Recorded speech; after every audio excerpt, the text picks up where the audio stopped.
Good afternoon, ladies and gentlemen. Thanks for joining us. We are live from Cameroon's economic capital city, Douala. Equinox Central News Desk, a bilingual edition of information this midday. The first part is in the French language with Julien Bert Bissay. Julien Bert Bissay, good afternoon.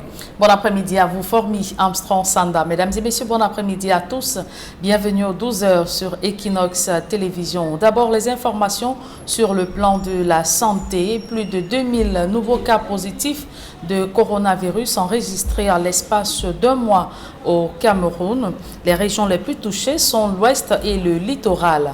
La recrudescence de la maladie ces chiffres traduisent la recrudescence de la maladie au Cameroun et à la grande surprise de l'opinion nationale, le gouvernement n'a jusqu'ici mis au prix de nouvelles mesures pour éradiquer cette maladie. D'autres précisions dans ce reportage d'Élisée Bogba à Xéril.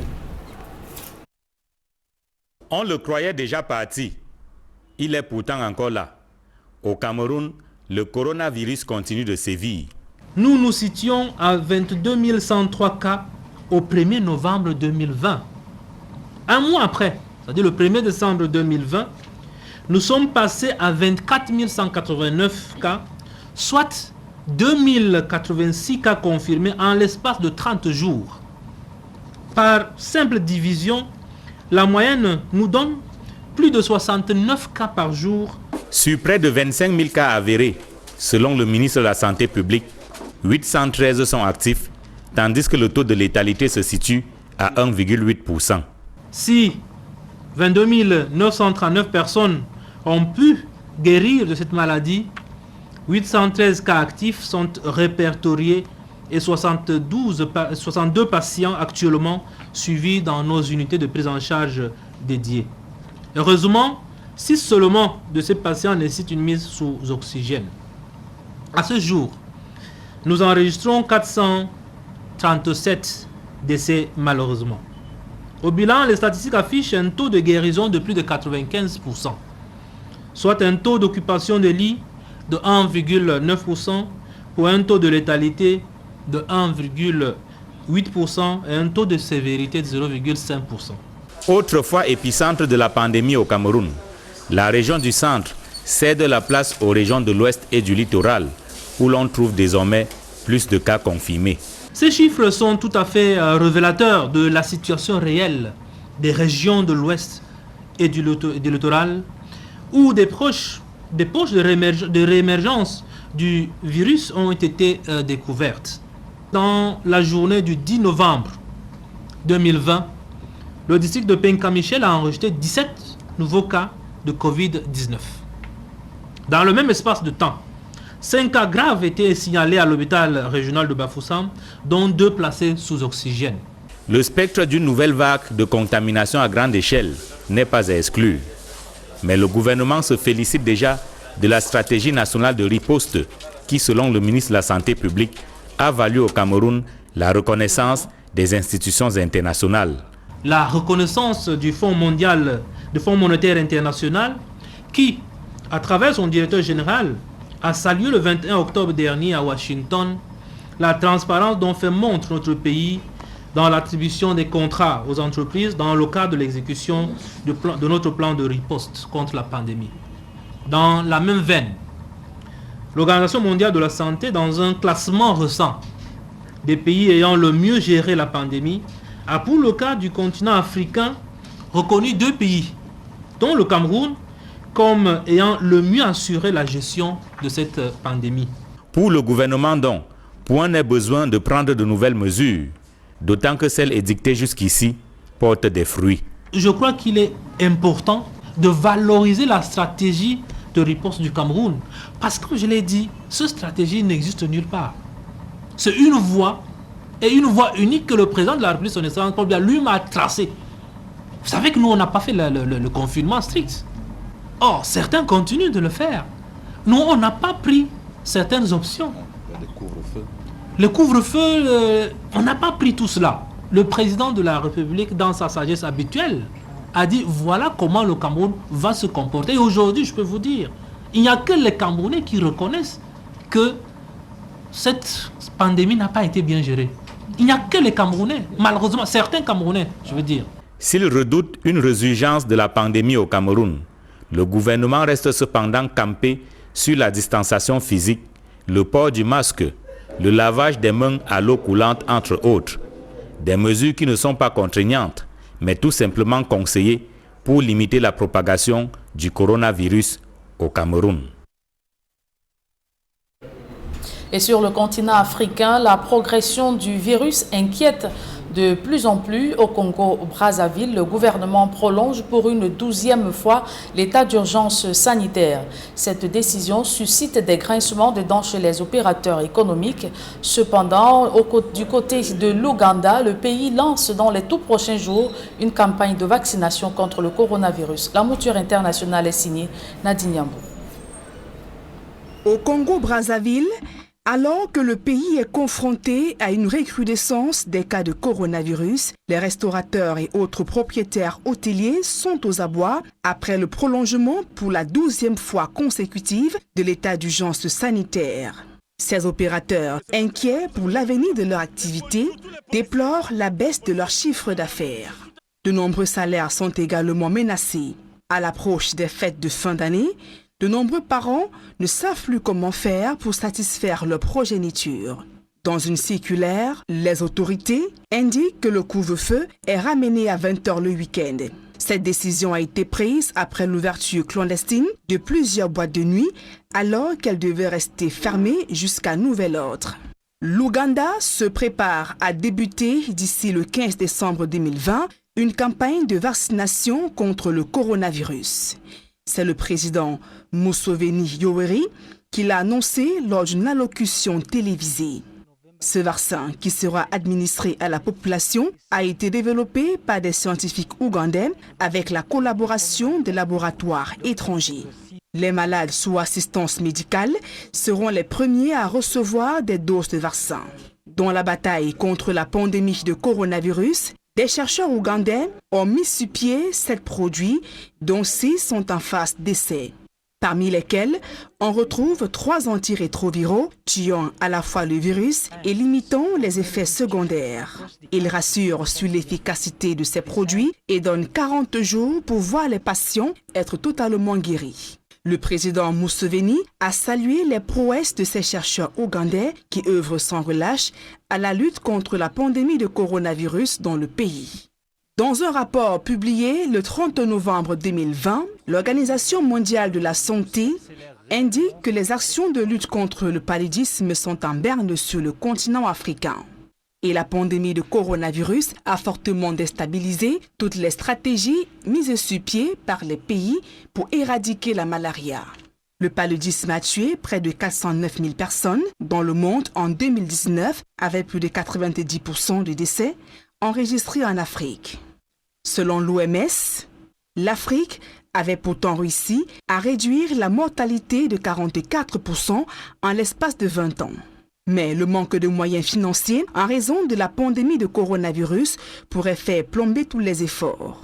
Et les perturbations enregistrées dans le circuit d'approvisionnement des médicaments pourraient entraîner la mort de 100 000 personnes, si rien n'est fait, avertit l'OMS. Sans perdre de vue la lutte contre la pandémie de coronavirus qui continue sa progression inquiétante dans le monde, l'OMS appelle les dirigeants des pays africains et même les partenaires à ne pas baisser les bras afin d'éradiquer cette maladie endémique.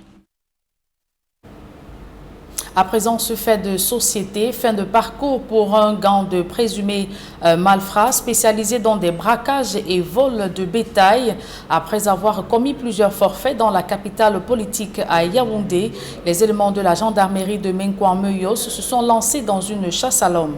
Leurs investigations ont permis de saisir plusieurs appareils électroménagers volés et matériels utilisés durant leurs agressions. Le récit des faits est Emmanuel Job et Marcel Nganso. La cour principale du poste de gendarmerie de Menkouan-Meyos, prise d'assaut par une vingtaine de personnes. Ce sont les victimes de ce gang de présumés malfrats, spécialisés dans le braquage et le vol de bétail. Leurs exploits vont au-delà de la capitale. Ces malfrats ont porté chez moi plus de 750 poulets réformés, 120 tonnes de 3 mètres et beaucoup d'autres choses. Et ils tiraient la motopompe dans l'eau. les bouteilles à gaz et toutes les matières et autres choses qu'on travaille en brousse avec. La nuit du 20 novembre, ils sont venus et étant décidés d'amener des porcs. Ils ont neutralisé les gardiens, ils ont broyé leur téléphone, ils ont tué les chiens et dans leurs 2 véhicules, ils ont mis quelques porcs, dont une somme de 8 porcs. Dans la nuit du 14 au 15 novembre, mes employés m'interpellent à 1h50 qu'ils ont été ligotés, tabassés et les gars ont emporté toute la porcherie.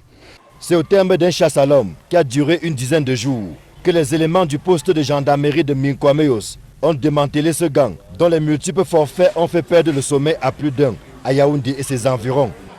Nous avons pu retracer avec exactitude le parcours de ces malfrats entre le 1er octobre et le 20 novembre, ce qui nous a permis d'établir très clairement que ce gang exerce dans la ville de Yaoundé et de ses environs.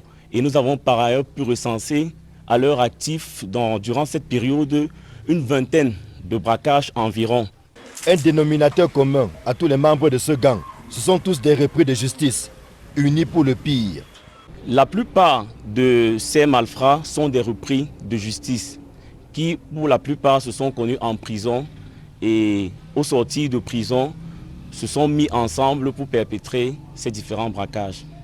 C'est bientôt la fin d'année, période par excellence, où les malfrats sèment la panique en instaurant un climat d'insécurité. Les populations sont invitées à ouvrir l'œil et à collaborer sincèrement avec les forces de sécurité. En cette fin d'année, j'invite les populations à un peu plus de collaboration avec les forces de maintien de l'ordre en général et avec la gendarmerie en particulier. J'invite les dites populations à avoir la culture de dénonciation. Chaque fois qu'un fait, vous êtes victime ou bien vous constatez un fait, j'invite la population à immédiatement dénoncer. Ce gang de présumés malfrats sera présenté aux autorités judiciaires dans les prochains jours. Question de répondre de leur forfait devant les juridictions compétentes. La suite de ce journal est en langue anglaise avec vous, Formi Armstrong Sanda. Good day once again. Good day once again, Julian. Good day, ladies and gentlemen. Thanks for joining us in the second segment of information in the English language. We begin with a human interest story from the central region of Cameroon to say that traders of Nkola Famba in the central region of the country Tuesday blocked the main stretch of road linking to Chad and the south region at Entrée Carré in Yaoundé, protesting against the mayor of Nkola Famba Council. They say the mayor destroyed their shops at about a year ago and at an initial marketplace at Carrefour Kwabang and asked them to relocate to the newly constructed municipal market for Nkola Famba at Carrefour Carrier, where they are currently carrying out their economic activities. Surprisingly for the traders, the mayor again went ahead to allow some traders to reinstall at their previous site, making competition unfair. The traders say the new site is not only far from the main town, but is also inaccessible. And in Bafang, in the Open Camp division of the West region of Cameroon, it was protests of inhabitants protesting against the epileptic supply of electricity. Inhabitants of the three neighborhoods of Bafang were on the streets in a peaceful protest demonstration that was yesterday. The inhabitants of Bafang 2, Group 3 and Techem were protesting for the return of proper supply of electricity in their neighborhood, where they say they've been for over 2 weeks without electricity supply, and even when it is present, it is epileptically supply and of course constant electricity seizures are some of the challenges they raised. To make their voices heard, they went to Bafang 2, which is the industrial zone of the town of Bafang, and blocked the main entrance of the stretch linking or leading to main offices in the town of Bafang, including the office of the electricity production and distribution company in Cameroon. And after reassuring the protesting inhabitants of an immediate or an imminent solution, officials asked them to return while waiting for adequate electricity supply. The message came from administrative officials of Bafang. And now we talk something else. The crackdown on men of the underworld as Cameroonians head to the very last days of 2020 has been intensified across the country. Some individuals are said to be men of the underworld who've been terrorizing inhabitants of Manga, a locality in the Mongo division of the littoral region of Cameroon, have been intercepted and presented to the public. And also in the same line, a similar presentation was made in Yaoundé by the National Gendarmerie.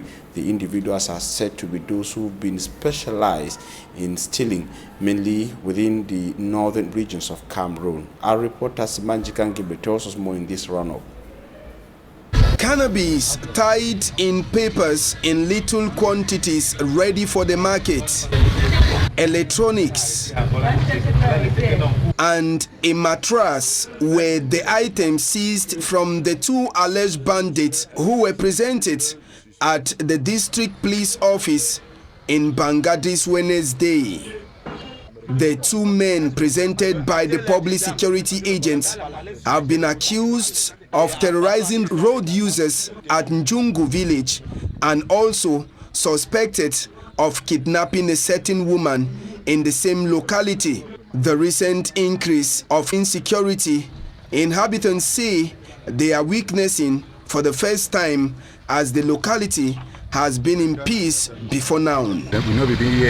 We have not been witnessing cases of thefts here, but since the population increased due to the crisis in our neighboring villages, stealing has now become common.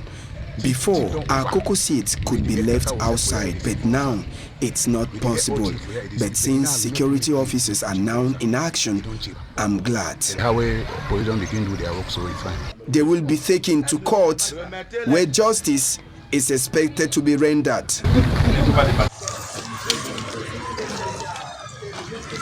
At the Gendarmerie office of Minkwameyos in the Yaoundé 7 municipality, it was a group of 6 alleged armed bandits who were presented. Security sources say the 6 are specialized in the stealing of heads of cow, sheep in and around Yaoundé. The arrest of these 6 alleged armed bandits took security forces all around the 8 subdivisions in the capital city. Among the items seized from the thieves include machetes, cutter, and other household utensils. Cannabis tied Housing in and Urban papers. Development Minister Celestin Kecha-Kutes has called on heads of enterprises charged with the execution of projects in the south region of Cameroon to hasten works before visitors come visiting, especially those who will be coming to Cameroon within the context of Chan 2021 and AFCON 2022. Minister Celestin Kecha-Kutes was speaking in a working visit to a Bolova chief town of the south region. Innocent Azen, the following report will also be presenting the disturbing phase of Bolova. His report. These nasty states of the towns of Sangmalema and Ebolova in the south region, with worn out and dusty roads, welcomed the Minister of Housing and Urban Development, Celestin Kecha-Kutes, during an inspection visit recently. Contractors charged with cleaning the towns to host the Chan 2021 and the AFCON visitors seem to have traveled to the slumberland with the abandoned projects and the population fruitlessly applying for resumption and completion of the works.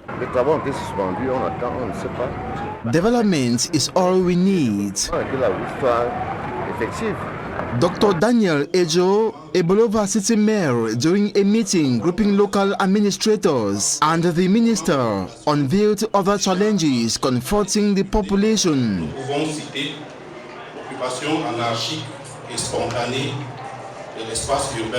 Anarchical occupation of public land, difficulties to acquire land titles, difficulties to enjoy basic social amenities, constructing in areas not fit for habitation, and many others.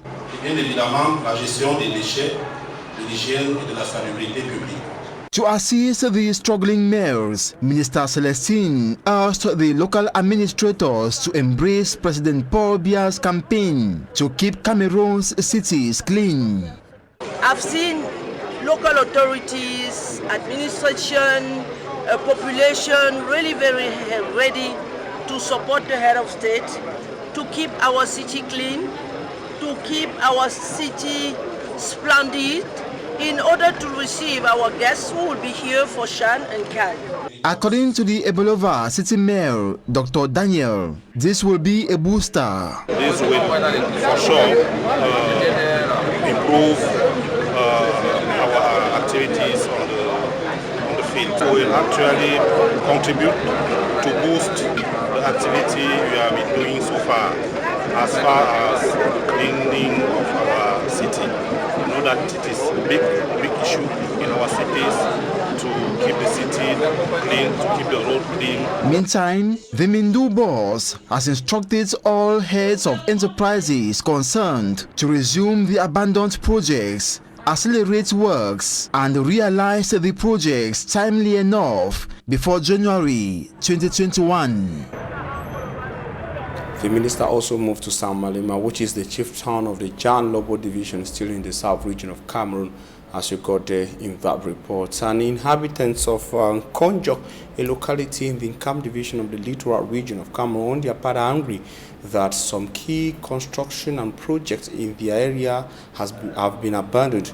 They are citing, for example, the construction works on the office to host the divisional officer of Konjok, which to them has been abandoned for over 3 years. Charles Ikome tells us more.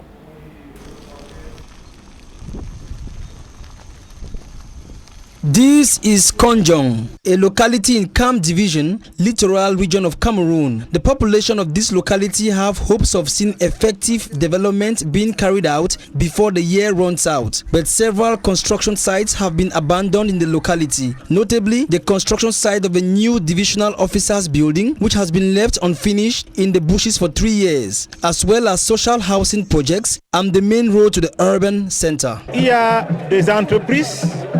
There are companies which decide to handle projects because of the money involved, but they don't even know the environment. I think it is important for the government to know which projects to give to companies involved in the construction of state property. Et aussi comment les sectoriels peuvent assister, accompagner ces entreprises pour pouvoir réaliser les marchés. Vous avez vu que la route. We have started roadworks in Konjong, and now that the rainy season is over, we are going to proceed with the undone work. Il n'y a que les pluies qui se sont arrêtées, les travaux. Ces travaux vont continuer comme nous sommes déjà à la fin des pluies. Most of the people working for these construction companies accuse them of not paying their salaries for several months. Il est comme ça, la société ne me payait pas de l'argent. The company wasn't paying me. You work and you don't get to see your salary. Honestly, the government needs to see what is wrong. Also, the elites of Konjong need to look into the situation. Et les autorités aussi, et surtout les élites de Konjok. I am speaking on behalf of all inhabitants in Konjong because we are fed up. Construction sites have been abandoned, no roads, no electricity. We are living in hell. Another major problem which troubles the population and poses imminent danger to the community is the falling electric poles littered all over the town. However, the senior divisional officer of Kam Division, Chair Patrick Ngwashi, has promised that work will resume, especially now that the raining season is over. With economic and social activities almost completely paralyzed due to the sickening nature of the town's propeller, that is the Cameroon Development Corporation, the CDC, development stakeholders of Tiku in the Fako of the southwest region of Cameroon are poised on getting an alternative factor to make Tiku back on its feet and great again. This concern was the key objective of the meeting organized by the mayor of Tiku recently. David Simamo will be telling us on this in subsequent editions of News on Equinox Television. Ladies and gentlemen, thanks for your kind attention. That's all we gathered for today. Information will continue on Equinox Television. Julien, see you tomorrow at 7 a.m. Le rendez-vous est pris pour demain 7h. S'il plaît à Dieu, Formi Armstrong Sanda. Mesdames et messieurs, merci d'avoir suivi cette édition bilingue du journal. Retrouvez dans quelques secondes Immaculate Forgoué pour votre quotidien français en langue anglaise.